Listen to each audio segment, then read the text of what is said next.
you liked our sofa chat, so we thought we'd give you more. What were you laughing at? No. Okay, this is probably time to talk about the Plumbers. plumber. Yeah. Do the backstory on us. Should we do us? Okay, you give your version.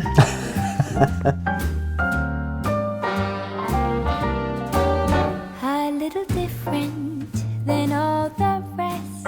A quite old-fashioned. Welcome and good morning, and thank you, Mark, for joining me on the sofa. It's 8 o'clock in the morning in the working week, so it's a bit early, but you liked our sofa chat, so we thought we'd give you more. And so we've decided that once a month, in the middle of the month, we'll do a sofa chat and then continue with the house tour once a month at the end of the month. So here we are. I've had a few questions. Yep. This is totally unrehearsed. We haven't actually looked at the questions and thought about how we're going to answer them. So it's totally off the cuff. So let's go. Right, Ready? go on then. Yeah. Ready for the first question? Yep. Okay. Well, who's this from? This is Fatima. Oh, okay. So you're a natural on camera, apparently. Well, I know. So the backstory would be great to hear more about. And I think I replied to Fatima and said the background story about the house or us. And she said both. I'm nosy. Okay.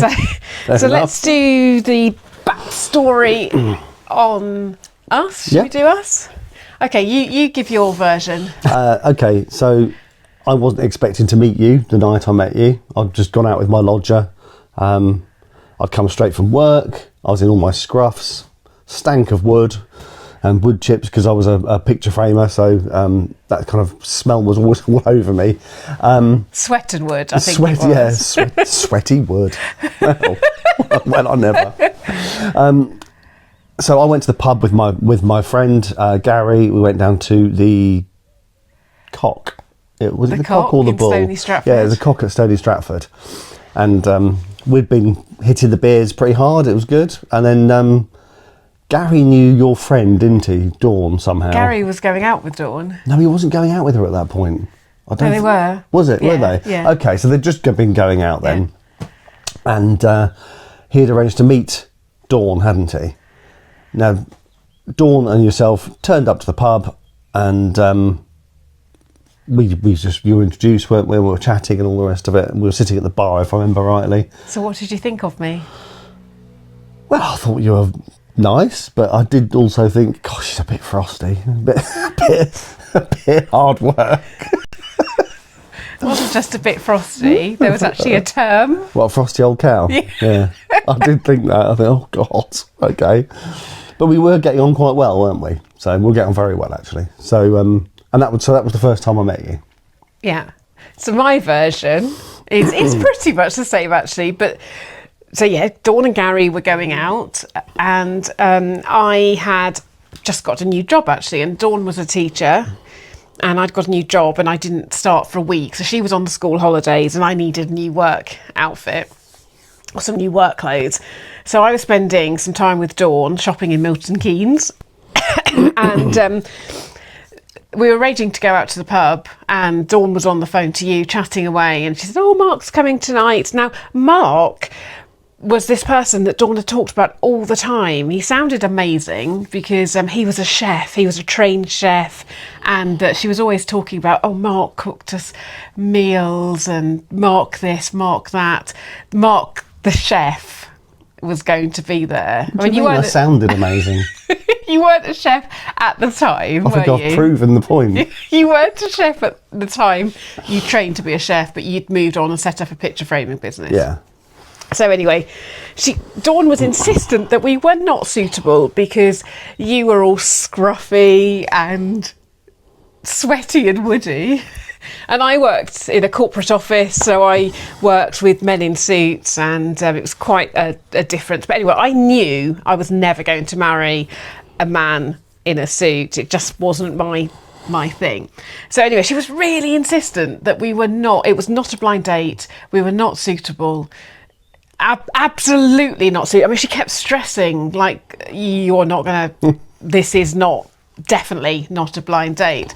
Now, I walked into the pub and saw you at the bar, and like a true stalker, I just thought, I'm going to marry that man. Now, that's not something that I had those thoughts of all the time, because quite frankly, I was really happy to be single. I'd got my own house and my own career and everything, and I was really happy living the single life. I was a very Bridget Jones. Well, no, Bridget Jones probably wanted a man, didn't she? But anyway, I was perfectly happy, and I walked in and thought, I'm going to marry you. And I thought I was giving my best flirt game. Oh, wow. So it's a good job that we ended up together, because if you hadn't have taken pity on me, I may still be single even now. So, I thought I was putting on my best flirt game. And I just thought, and the woody, smelly, sweaty smell, and the ripped jeans, and I think you've got an Iron Maiden T-shirt on and a lumberjacket, padded shirt thing. Yeah. And I was just like, I'm going to marry you. Lucky so me. That's you do think that now. So that's how we met. There's loads of other stories which maybe will come out at other times, but that's how we met. So the backstory about the house, we definitely wanted a project, and we had a budget, as everybody does, and we had lots of requirements. We weren't afraid of hard work, which is a good job.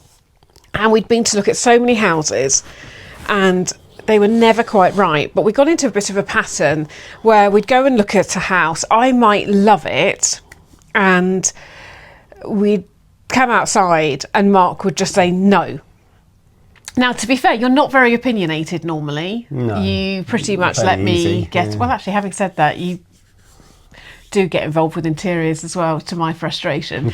But anyway, you said, I'm the one that has to do the work, so if I don't feel the love for it, it's just not going to work. So we had looked at all sorts of houses, and we were actually progressing with one in the Norfolk Broads. It was a 1920s bungalow. 1920s, 1930s bungalow, something like that, And we had actually sold our house. We'd sold all the furniture because we knew that the bungalow was a project. And we'd sold everything because we thought there's no point taking it, we'll want different things. The first time we were going to exchange and complete on the same day. So if you're not in the UK, what normally happens is that you exchange a week before completion. So the solicitor does the exchange, and then a week later you complete. So that's when you move out. But for whatever reason, we were going to exchange and complete on the same day. Yeah. I think it's because the buyers, it was at a time where mortgages were only having a short lifespan. Only about 6 month life. So I think that we had to exchange and complete because I think that their mortgage was about to run out, was it? Their mortgage offer.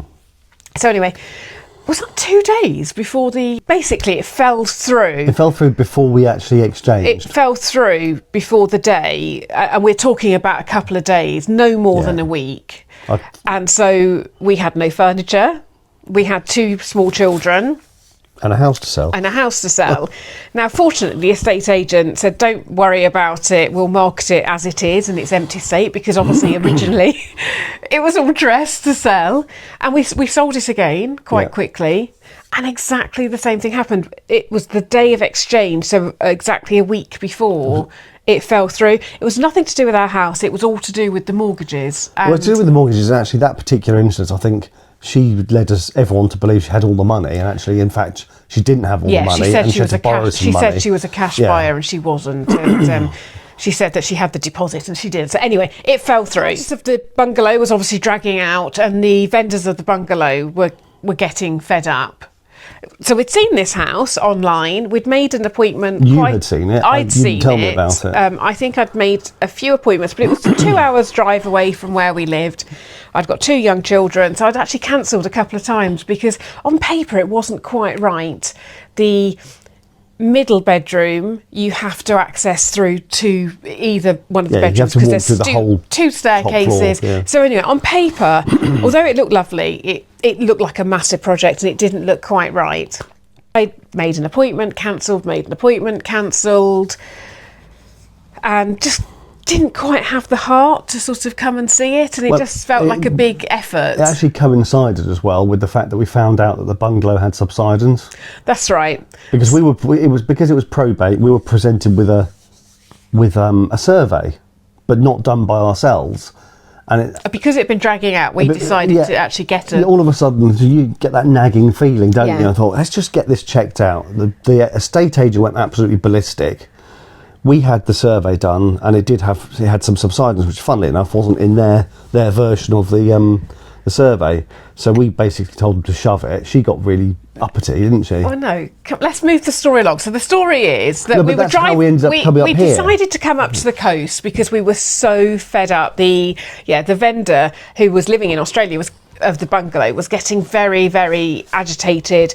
The estate agent phoned us whilst we were travelling up to Norfolk. We were coming up to Norfolk not to look at the house, but just because we felt that we just needed to get away from everything. We were living in a house with cardboard boxes. It was all very stressful. So we said, let's just go to the coast, go to the beach and blow the cobwebs away.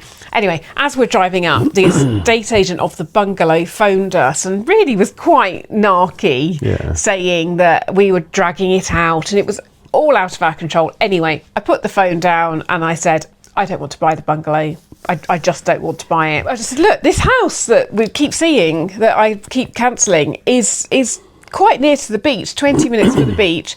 Shall we just see if we can get an appointment? Well, this was at a time where houses, you could not get appointments to see houses. You know, you'd phone the estate agent and they'd say, I can fit you in 3 weeks' time. Anyway, we called and they'd just had a cancellation, which meant that they could meet us at about 4:00 in the afternoon or something. So we came to look.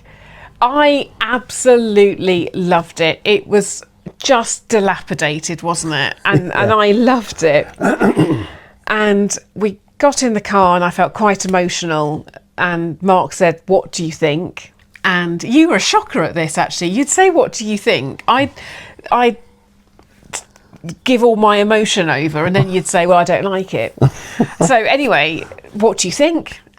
And I was like, I'm not doing this. I'm not telling you how I feel about it again because I know how this goes. And Mark said, I love it. And anyway, so we were driving home. We knew we couldn't really afford it because it was at the top of our budget and it needed so much work. So we came up with a game plan, basically, and said, we love it so much, it's got to be worth fighting for. So we decided that we would write a letter. We worked out, we had an idea of how much the roof would go, all the emergency work. We looked at all the emergency, it needed rewiring, it needed a new roof. The chimneys needed looking at because they were looking... It needed completely rebuilding. So we looked at all the emergency work, priced it all up, and made a very low offer based on that. But we wrote this letter and it said who we were, that this was our forever home, or at least we felt that it could be our forever home, why we wanted the house. And we really put our heart and soul into this letter. And then gave them our offer with a breakdown of where that offer came from. Now, they'd had an offer, I'm sure it was £40,000 over the asking price. Yeah, but the market was on the turn as well. Which they'd accepted, but that person had gone a bit cool, I think. So anyway, we sent the letter, it was a Friday, we sent it off and thought, we're not going to get it, but at least we've tried. Yeah. And most estate agents don't sort of actively work over the weekends. They'll show people around properties, but they won't be sort of putting in offers and speaking to vendors. But because this was a privately owned estate agent, an independent estate agents, unbeknown to us, they'd contacted the vendor and there was quite a few people involved in selling because the lady Eileen who lived here, she was 94. No, she wasn't. She was 99. No, she died when she was 100. So yeah, she didn't die. Oh, okay. She might have been. Yeah, she might have been about 94. I think 95. She was 94. Yeah. And she'd gone into a home and she'd got about 7 or 8 people that were involved in the selling process, hadn't she? Something like that. Yeah. So anyway, they'd all got together and they'd all researched us for the whole weekend. and decided that they actually wanted us to be the family that had Star Corner. Yeah, because it was actually about who bought it, not about the money, wasn't it? They liked the idea that we wanted it. We wanted to restore it, look after it. They liked the idea that we had a daughter who wanted to enjoy the garden. I baked a lot and had a little blog about baking and cooking, and Eileen used to bake bread and things. And they just decided that they wanted us to have it. So that's how we got it. But we missed out a bit. We had to meet John first. One of the conditions was that we met John, who was the son of Eileen. Who was born in the house. And who was, I don't know whether he was actually born in the house. I think he was, you know. John was 75 when we bought this house, and they'd owned the house for 75 years. So it'd been part of his life, all of his life. Yeah. So, that was just one of the conditions, that just before we bought it. All of us, including the kids, we all came up and met them, didn't we? No, the girls didn't come. Did they not come? No, they were at school. Oh, yeah. Oh, okay. Yeah. I So thought they anyway, did. that's how we got it. It was meant to be. Here we are. Here we are. Yeah. Right. Hopefully that answered the questions. Brenda is just saying that she likes the sofa chats and that meal prep from you would be nice. So that's the chef thing coming out. Helen is laughing at you, saying the best vlog was when you'd glued your beard, when you had to shave your beard off because you glued it with roof glue. This is Sophie. Yes, Sophie. It would be interesting for you both to discuss your renovation plans for the forthcoming months and reflecting if you've achieved anything in the month just gone. God. Right. Okay, this is probably time to talk about the plumber. Yeah. We keep talking about the plumbers. We need to get the plumbers to come and do the last bit. So basically connect the boiler to the oil tank and connect the boiler to all the... Yeah. And then we would have underfloor heating and hot water, and it would be amazing. Like we could get on with the downstairs shower, and we would have an indoor shower, and it would be amazing. But we sent an email about 2 weeks ago. We called last week. The plumbers weren't responding.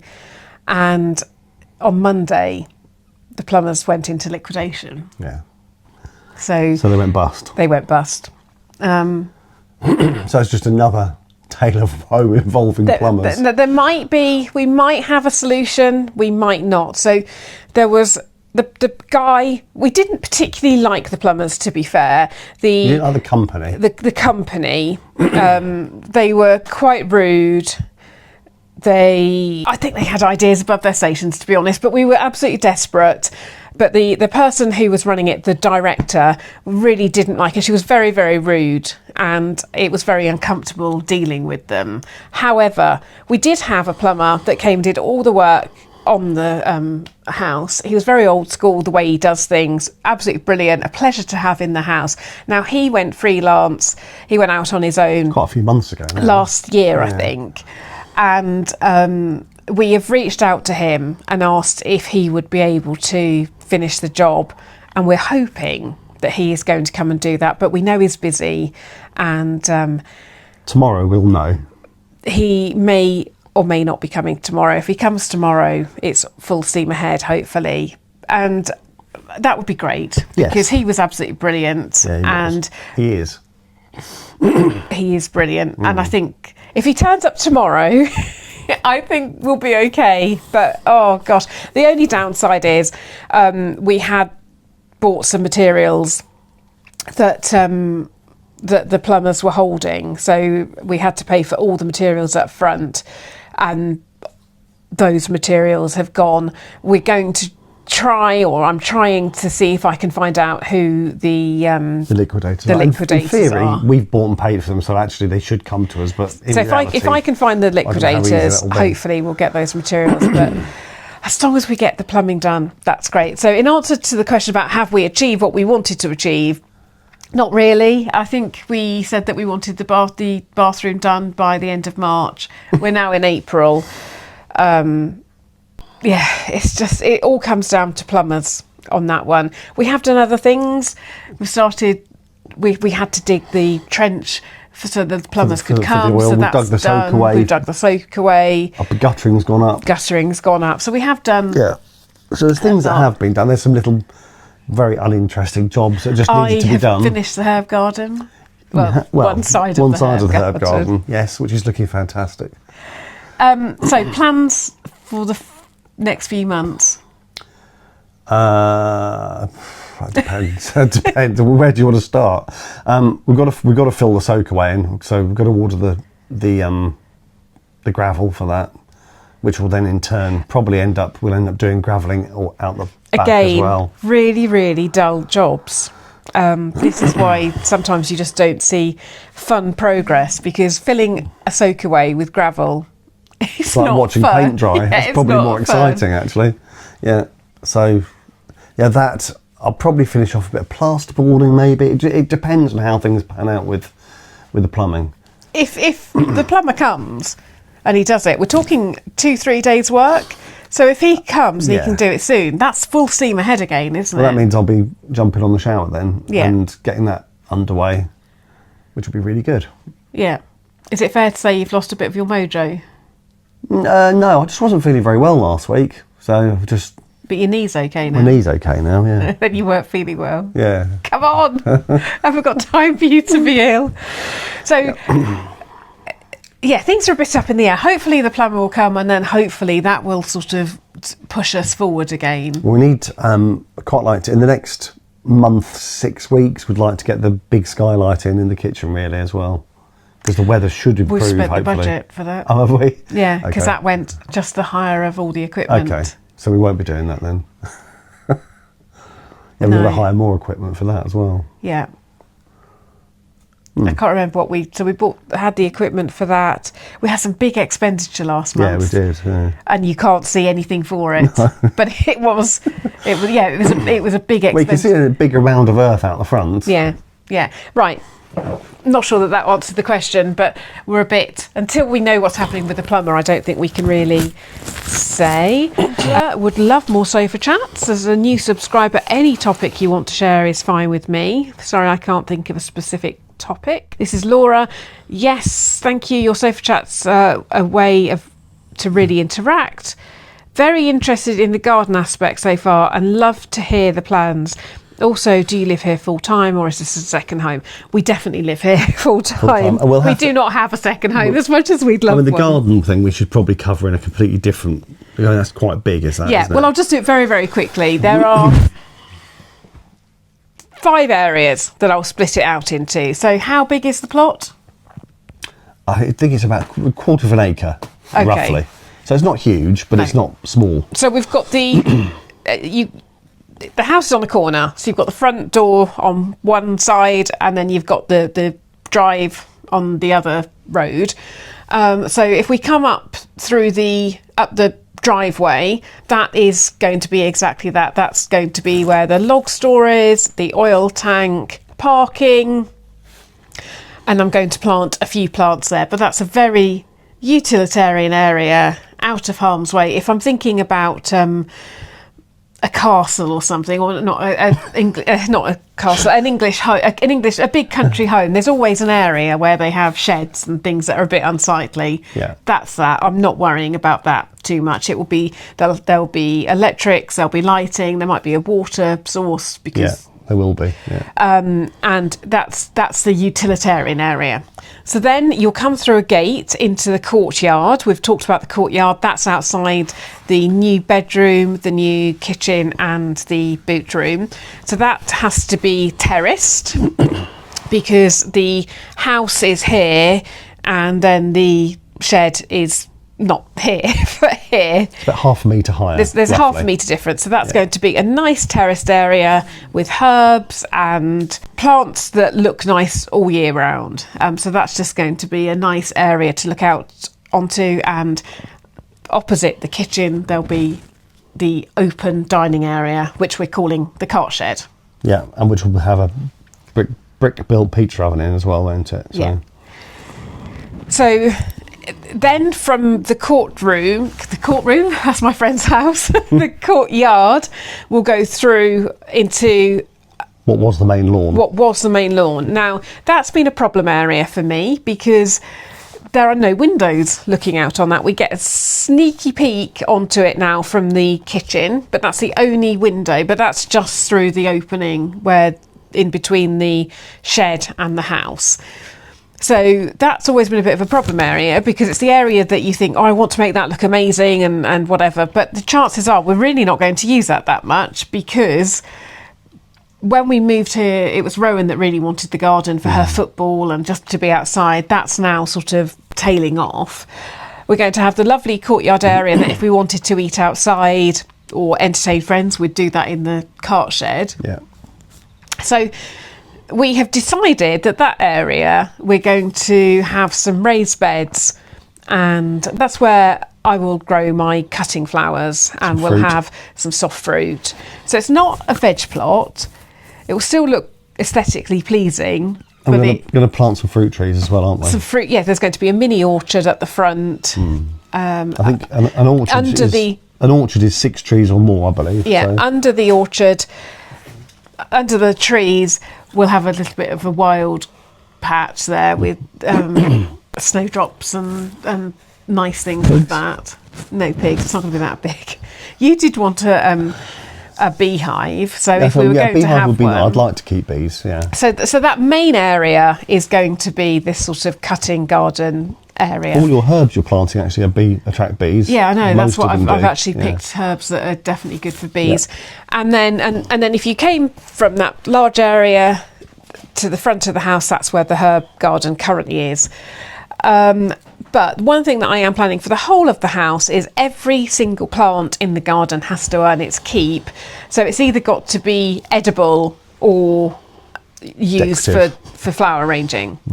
And so it's a very fragrant garden. Every time I make a decision, I want to make sure that if it's a rose, it has a nice fragrance or anything. So it's a very practical, fragrant, usable garden throughout.